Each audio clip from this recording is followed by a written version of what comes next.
Great. Thanks so much, everybody, and welcome to the McKnight Foundation. I'm Kate Wolford. I have the privilege of serving as the president of the foundation, and I'm delighted to welcome all of you here to the McKnight office home, and really look forward to a fabulous conversation tonight. Thanks also for taking your kind of assigned table seats. We've consciously kind of mixed everybody up so you get to meet some new folks and be able to have the kind of conversation that we want, which is really bringing together trustees and staff from a number of foundations working here in the state so that we can really build deeper relationships and also dig into some of the issues and opportunities that we see before us. McKnight's really pleased to co-host this event with the Blandin and the St. Paul and Minnesota Community Foundations.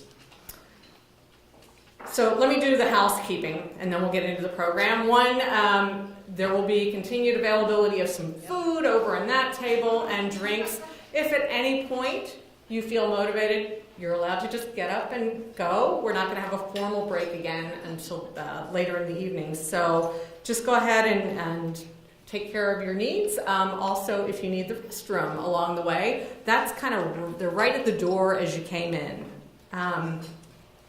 The other logistical thing I would mention is that we will be videoing Roger Moe's presentation. Nothing else during the conversations, but we do want to capture that, and he has agreed that we can do that so that we have a record of his introductory comments. So, just to help us get the room warmed up, and this is always a little dangerous because I'm going to have to interrupt you right as you get going, but we're going to ask you to each turn to one person next to you at your table, and each of you gets 1 minute to just introduce yourself and say kind of why you're here, what brought you here, and maybe what you hope to get out of the evening. But again, you'll only have 1 minute, and I'm going to be a strict timekeeper. So, all right.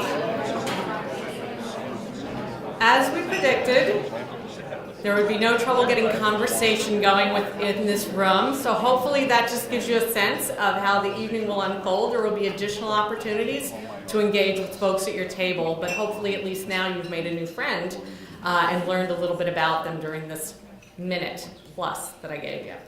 So with that, I'm going to turn it over to my colleague, Kathleen Annette, who is the president and CEO of the Blandin Foundation. If you don't know Kathy, you should. She's an amazing woman and leader. She grew up on the Red Lake Indian Reservation and is enrolled with White Earth Band of Ojibwe. She's a graduate of the University of Minnesota. She is the first woman in her tribe to become a physician. Before joining the Blandin staff, she held leadership positions for over 2 decades with the Indian Health Service and has way too many honors and awards to mention, and I know it would embarrass her if I did, but she is well respected for all her accomplishments, and rightly so. Kathy serves on the boards of both the Bush Foundation and the Minnesota Council of Foundations, and with that, I'm delighted to ask you to welcome Kathy Annette.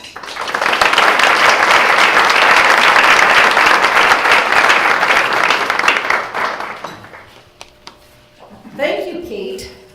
I'm so happy to be here tonight in this beautiful space. This is just wonderful. I feel so lucky to be here with so many different colleagues that I've met now over a number of years, and I'm also so honored to be looking at our work in philanthropy, as I'm sure each and every one of you are too.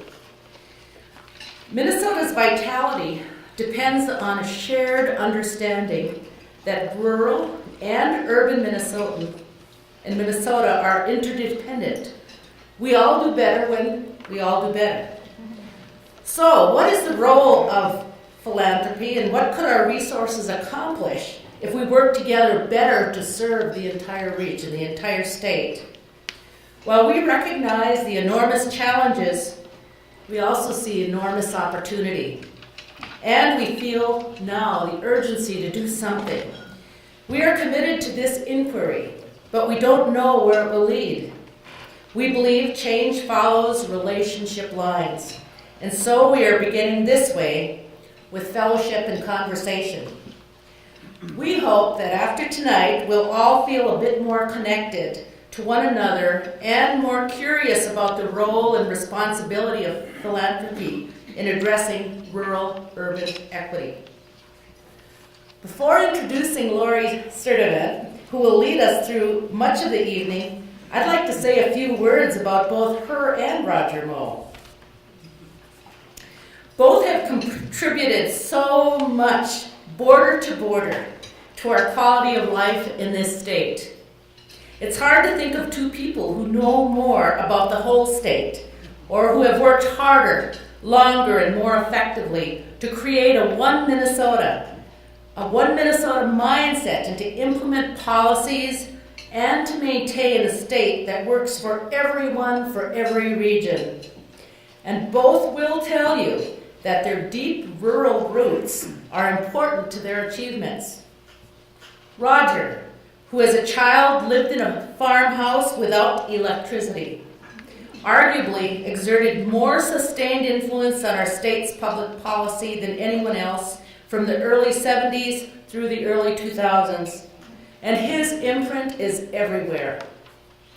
Lori, who worked as a car hop at her family's small-town Dairy Queen, probably ranks as Minnesota's most influential public affairs journalist over the last 40 years. She's been a reporter, an editor, weekly columnist, and author of 8 books about Minnesota's historical heroes and heroines. In recent years, she has brought special attention to the disconnect between Metro Minnesota and Greater Minnesota, and she authored a powerful editorial page, a series in early 2016 entitled Better Together. Lori joined the Minneapolis Tribune as a summer replacement reporter in 1975, returned in 1976 as lead Capitol reporter for the Star Tribune and a newsroom assignment editor before joining the editorial staff in 1992. A native of South Dakota, Lori is a graduate of Cole College in Cedar Rapids, Iowa, and a member of that institution's Board of Trustees. Lori lives in St. Paul with her husband, and they have 3 grown children. Her optimism, her practical advocacy for Minnesota, for the character and who we are, has brought so much benefit to our state, and we're so grateful. Please help me in welcoming Lori Sturdivant.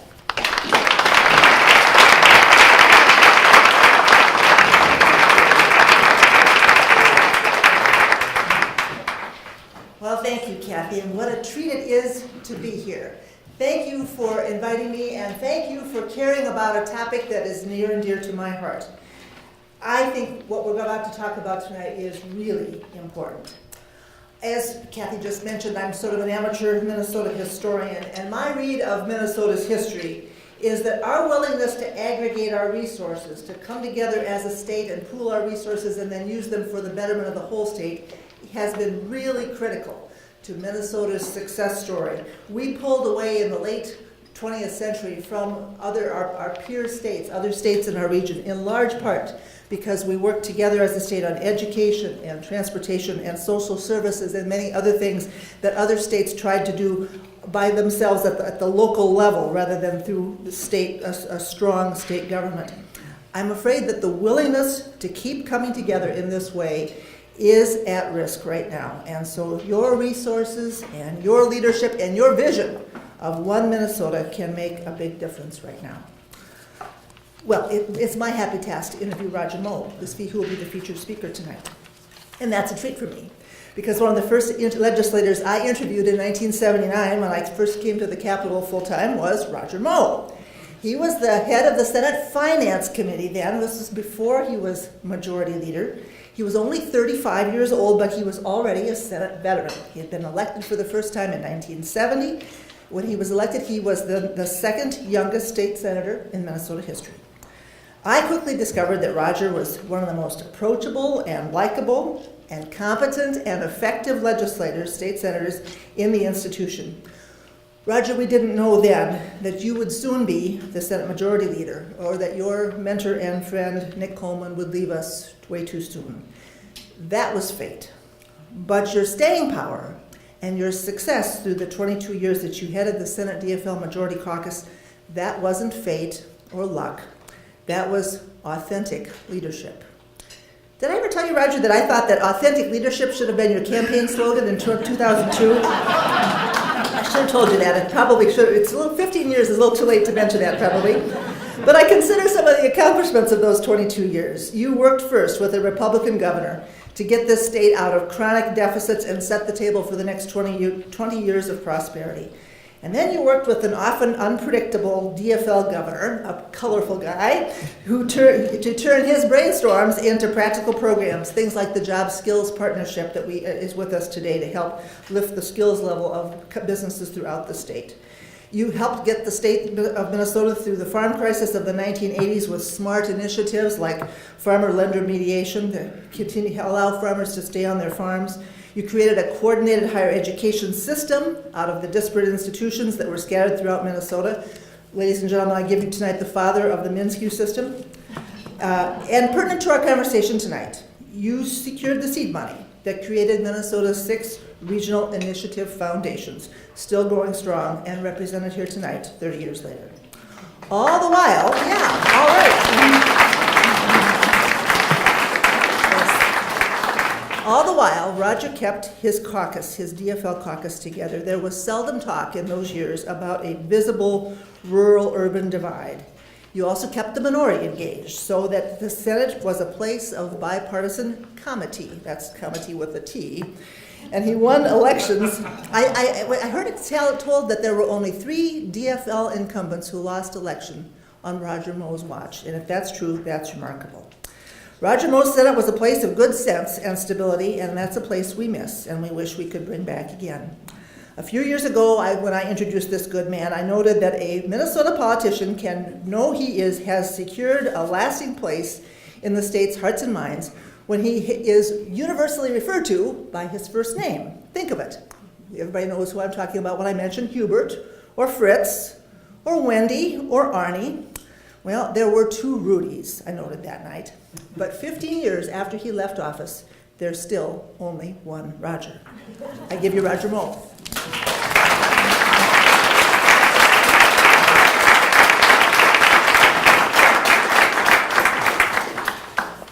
Thank you, Lori, for that very kind introduction.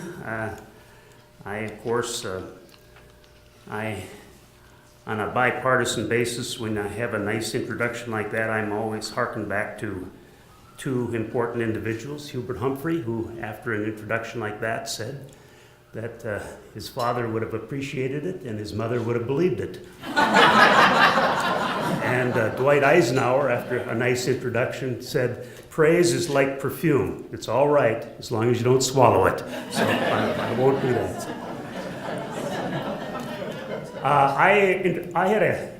I invited 2 people here tonight, and I don't see one of them. Is Bev here? No. Bev Turner was the Senate counsel back in the 30 years ago when we passed this economic development package that I'm going to talk about tonight. And I wanted her here, and she said she would be here, but she would not draft any more amendments or unofficial endorsements. So I think she was afraid she would have to do that, because when I tell you the story about this bill, you'll know why. She probably got all scared of something happening. The other, though, is Vic Moore. Vic, stand up so we can see you because you're so short. Vic and I have been together for almost 40 years. He was chief of staff and kind of the key person who helped with the legislation 30 years ago. And so it's fun to talk a little bit about the past. And most importantly, though, I want to thank you for engaging this discussion about this rural-urban divide and to hopefully strategize, if you will, to see if there are some ways that we can heal the breach, if I might steal a phrase. My charge tonight is to tell you about a significant rural economic development package that passed in 1987. Now, by saying that, I kind of have answered some of the issue, right? It was 30 years ago. Times were different than they are today. A lot of demographics are different, politics are different, a whole host of things. So to a certain degree, that tells you part of why we were able to do it. This particular package, the Rural and Economic Development Act of 1987, which was Senate File 1.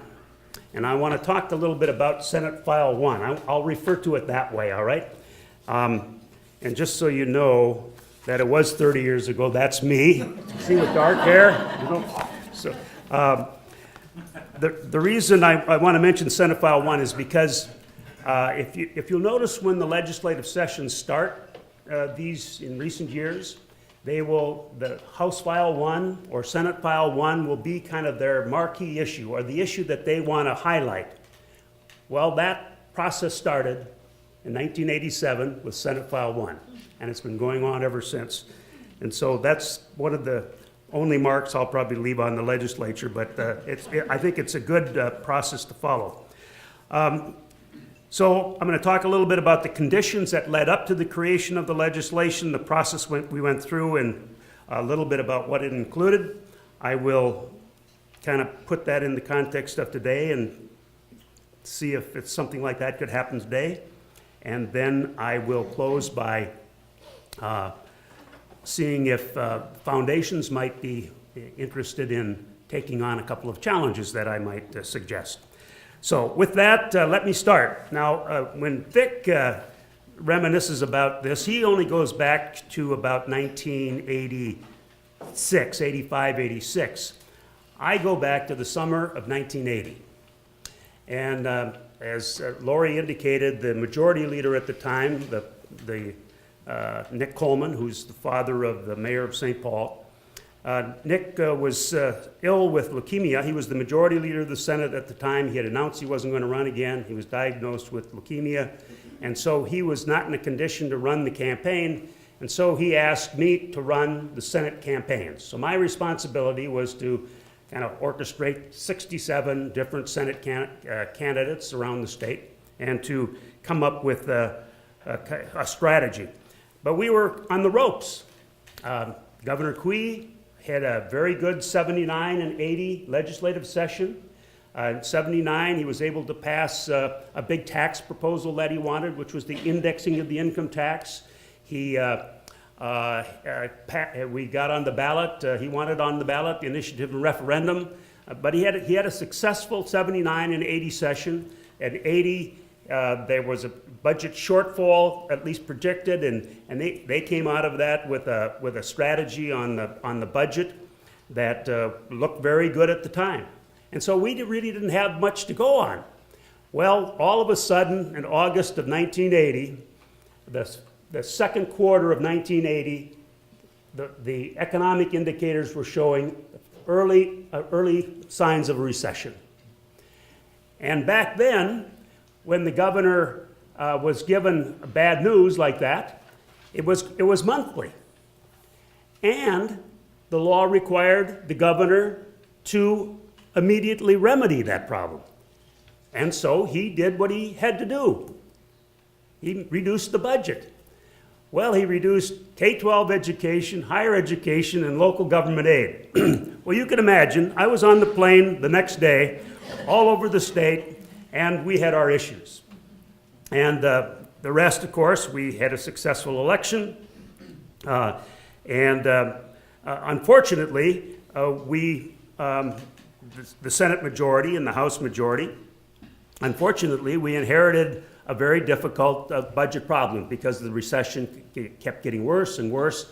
During 81 and 82, we had 5 special sessions just on the budget. And here's what we did, all of them painful. We cut the budget, we raised taxes, and we shifted every payment we could possibly imagine or find. And we did that 5 different times. And so it was a very difficult time.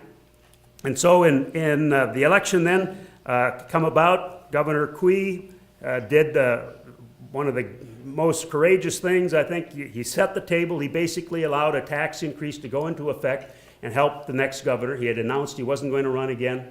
And so he set the table for Governor Perpich, who then came back into office. So again, the Democrats had control in 83 and 84, but again, the recession kept kind of dragging on, now particularly in rural areas of the state. And so in 84, the Democrats lost control of the House. So we weren't up in the Senate, thank goodness. And so then we started in 85 and 86. We have, again, good discussions back and forth. And in 86, like I said, the economy hadn't improved like it should have in the country. And so the 86 elections, again, the Republicans lost the House and the Democrats picked up many seats. And so now we get into 1987. And Governor Perpich won re-election big. We had big majorities in the House and the Senate. The Senate had 47 Democrats out of 67. We had the largest state Senate in the nation. We had 47 out of 67. Now that's important. Not just because I was the leader and I really liked all those votes. It's important because we had districts all over the state. We had districts in northern Minnesota, western Minnesota, southern Minnesota, center Minnesota, all the different parts of the suburbs and the center city. In effect, the caucus was a kind of a statewide perspective. And in that caucus, believe it or not, were the most liberal members of the Senate, as you could expect, and the most conservative. And the most conservative. And out of that, of course, you're going to get a package just in the caucus. We were able to get a package that reflected pretty much what the state wanted. And so I mention that because I think that's important as we reflect on how we were able to get certain things done. So anyway, in that time frame, that basically now we had kind of transitioned into a recession that was primarily a natural resource recession. Ag, mining, and forestry were all down. I don't know if this is true, Tony, but George Perpich told me that back in the late 70s, there were 13,000 to 14,000 steelworkers on the range. 13,000 to 14,000. Today there's 3,500 maybe, producing more taconite than they did back then. In 1950, we had 180,000 farms. By 1984, we had 103. Today, we have about 73,000. Between 1981 and 1985, 39% drop in the average value per acre in the state. In 84 and 85, there was a 12% drop in land value, and the consumer price index was up 4%, so the net impact on farmers was 16% negative. Now, why is that important? Because farmers, what they take to go to the farm lending agency is the value of their land. And that's when it started to slip. And farm after farm got into financial difficulty. And so all of that, of course, set the table then for the 87 session, which was to pass a fairly comprehensive rural and economic development package. Now, let me, before I go on to that, let me back up a little bit. It's sometime during the session of 1986, and I'm reading in Laurie's newspaper a little column. It's one column wide, 4 or 5 inches long. And I read that and I clipped it out. And not long after that, I called Russ Ewald. And I said, Russ, can we have lunch? He said, sure. So we met at Leanne Chim's in the depot in downtown St. Paul. And I took this little thing out of my pocket and I gave it to Russ and I said, did you read this? And he read it. And then I said, Russ, is that fair? And he said, no, that's not fair. And the story was that out of $10 that foundations give, 9 out of the 10 went into the urban areas. $1 went to rural Minnesota. And he said, no, that's not fair. Later on that summer, he invited me to go to a national philanthropic conference in Detroit. And that night, he and others from the McKnight Foundation, I know Nancy Latimer was there, and we went for dinner.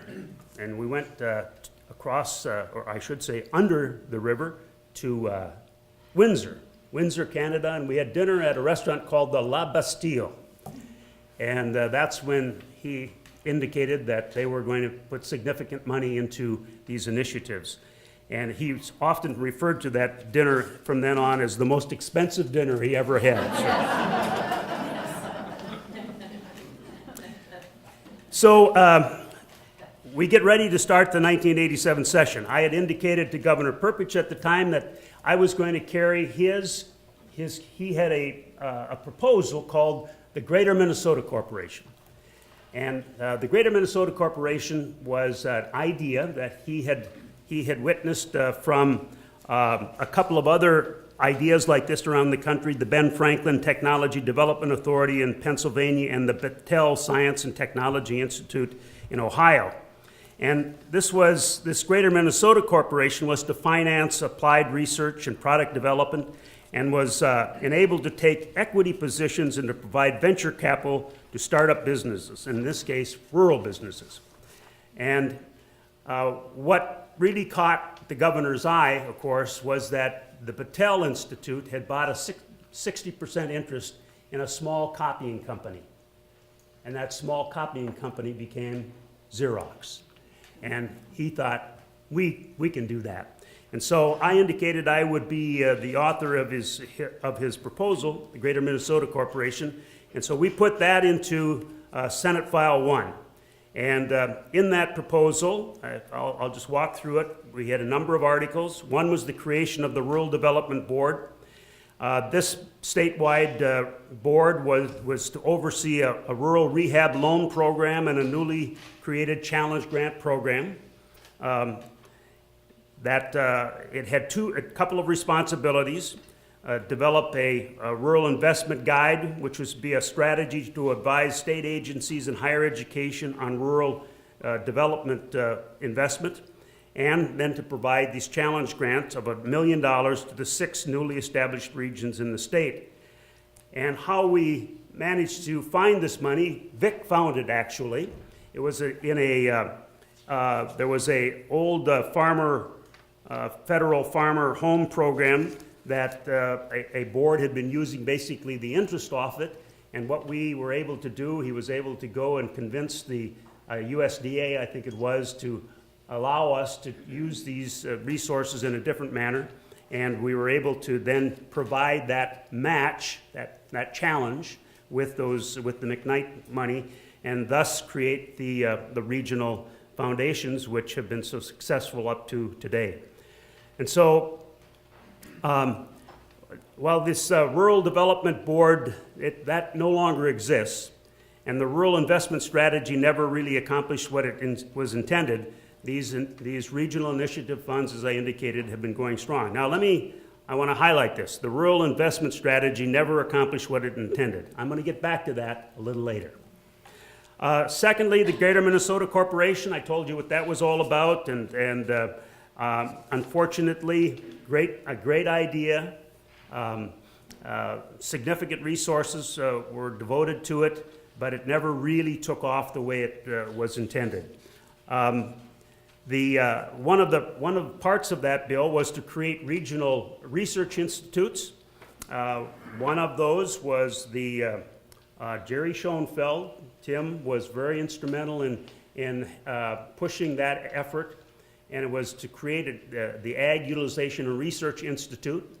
And at the time, part of the problem with agriculture was overproduction, and he felt the university, that's all the university focused on was overproduction, and he wanted us to figure out strategies to develop new uses for the agricultural products that we are so good at raising. And so that is one of the efforts. It's still going strong, as well as the Iron Range Resource and Rehabilitation effort on the Northeast.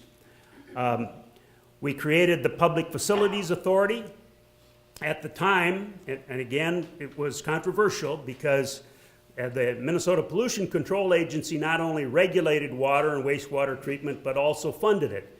And we felt it was important to separate those two. And we were able to get, again, Vic was able to get a waiver from the federal EPA to separate those two. And the Public Facilities Authority it's been going strong ever since and deals with a lot of the water efforts in our state. We created the Community Development Division at the time in what was called DTED, now it's DEED. That division still exists today.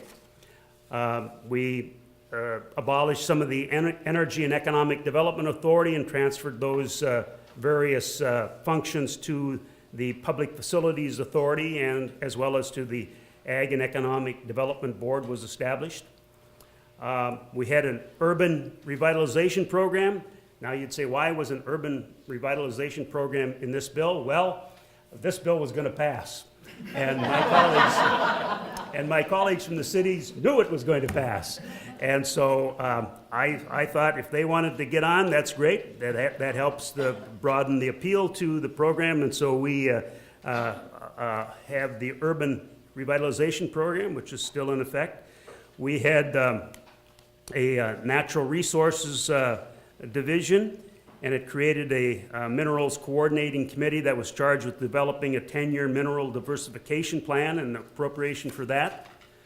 And of course, no statewide economic development bill would be complete without a provision for the Iron Range delegation. Am I right, Tony? That's right, that's right.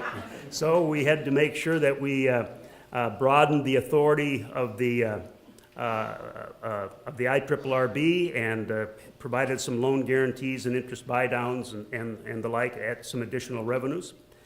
The Ag and Economic Development Board was created to provide low interest and no interest loans for ag and economic development projects in the state.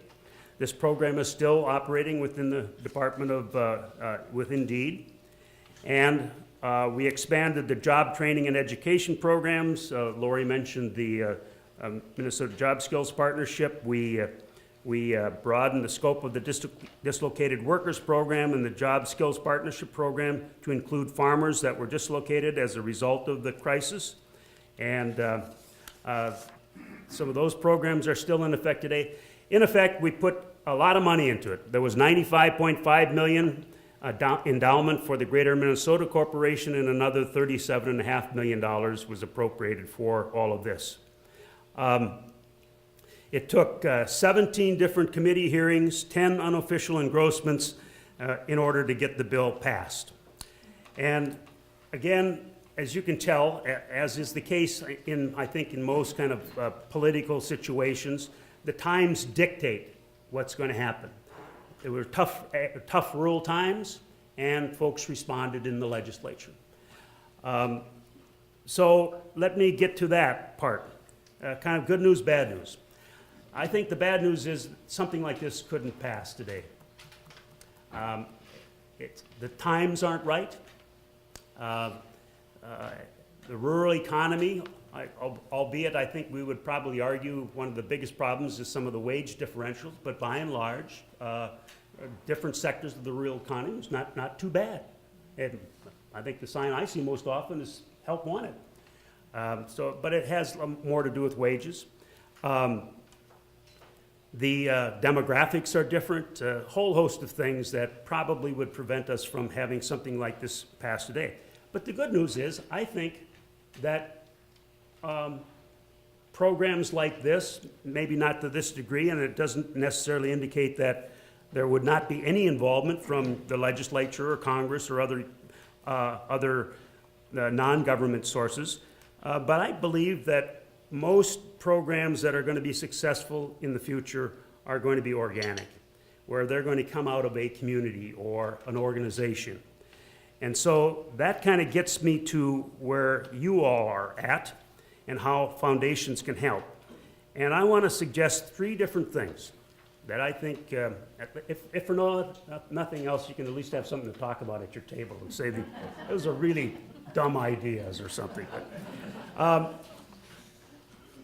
You know, this divide we have in Minnesota,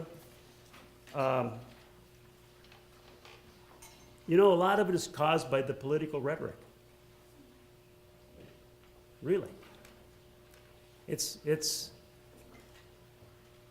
if you're in the country, what do you run against? You run against the cities.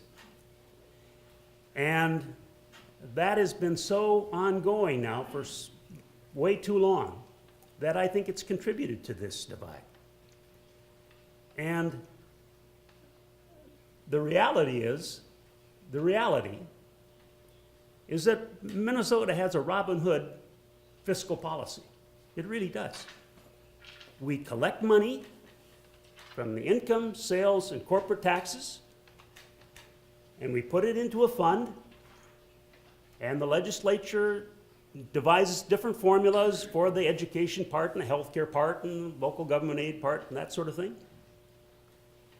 Well, where do you think the income and sales and corporate taxes come from? Primarily in the large urban areas. And where does the money go?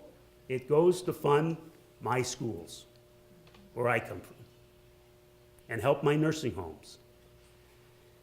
And so I wish that an urban and rural or a couple of rural foundations would do a serious study on where does the money come from, where does the money go?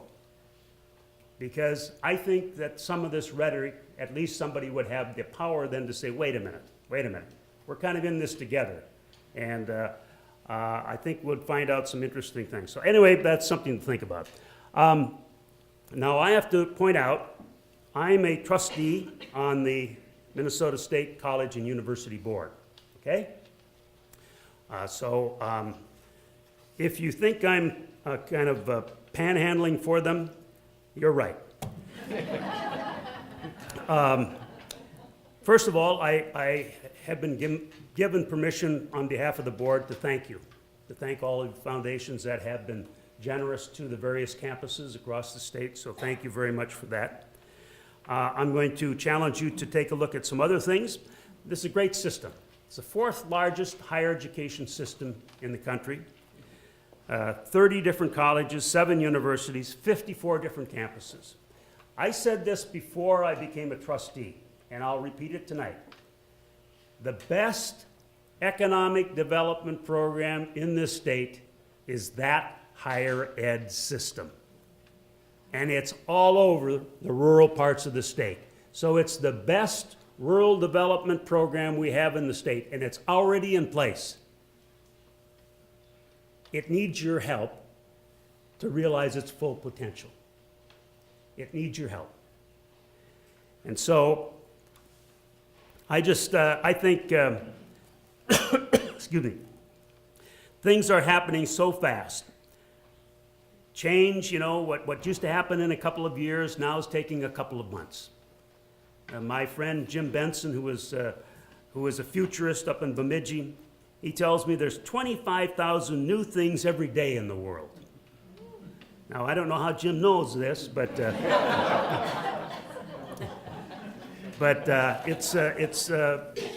just a lot of things going on. And I want to highlight here, if I might, this is a June Time magazine. And this is about a little campus. The story says the case for community college, but it's a 2-year technical institute. It's in a little town, Watertown, South Dakota. Well, it's not all that little, but the Lake Area Technical Institute. And the Lake Area Technical Institute, this story is all about that. And they go on to say that they have a student body of 2,500. It's had 14 consecutive years of enrollment growth. You know what the problem we face in the M-State system is? Enrollment decline, serious decline.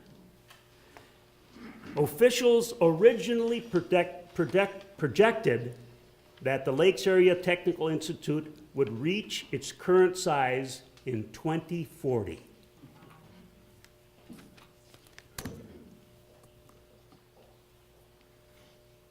what has been so successful for them is this. The evolving curriculum is designed with input from more than 300 regional businesses, and starting salaries for their alumni average 27% more than those of other new hires in the region. You know, foundations are probably one of the last institutions left that are highly regarded. You're perceived as being neutral and credible. I challenge you to be the conveners for these regions and these campuses, because I think in some areas of the state they do this and they probably do a pretty good job, but we're going to have to do more. I mean, if in fact you can have a small rural technical institute in South Dakota have enrollment growth, I think if you can do it there, you can do it anywhere. But you have to have the curriculum designed to meet the needs of that region. And so I'm asking you to seriously think of how you can strategize and help the sustainability of these campuses. And just so you know, some of our campuses in this system are under great stress. And we have to be creative. I was telling Tony, I just heard the other day that the Department of Interior, U.S. Department of Interior, over the next 5 years, they have 45,000 people eligible to retire. Well, they got to be replaced. And what better place than educating them in northern Minnesota, where we have a lot of public lands and Indian reservations, which the Department of Interior deals with. So there are some things that I think we can be looking at. So I hope you seriously look at how you can help the M-State system realize its full potential in rural development. Finally, let me say this. If we were to go outside on the street out here, I guess it's out there, and we were to ask 100 people what foundations do, I would guess that, 98, 99 of them would say, they give away money. I'd like you to think about what you do in a little bit different way. I want you to think about it this way, that you're in the business of giving hope. You can say you're kind of in the business of funding hope. Now think about it. Somebody, or a group of people, or a community, or an organization, they had hope. They had hope. And that hope begot a vision, and that vision begot a plan, and they brought that plan to you. And you evaluate it, and you say, hey, that makes sense. We're going to put a little money into this. In other words, you're funding hope. I think what you need to do in some parts of rural Minnesota, probably won't work all over, but I think you have to use some of your resources to inspire hope. And the reason it probably won't work all over is because our bishop was at our church on Sunday, and he had a great line, and so I can use it tonight in the same context. He said, you know what the last 7 words are of a dying church? And you could say the same thing about a dying community. The last 7 words of a dying church. We never done that way before. I hope I got 7 there. We've never done it that way before. So the last 7 words of a dying church. Well, it's probably the last 7 words of a dying community. But there are communities that I think that you can use your resources to help develop the capacity, that inspiration that can inspire some hope. So I'm simply asking you to kind of go one step back upstream to help inspire hope in these communities for them to address some of their own problems. With that, I hope I've left you some ideas to think about and talk about. Thank you so much.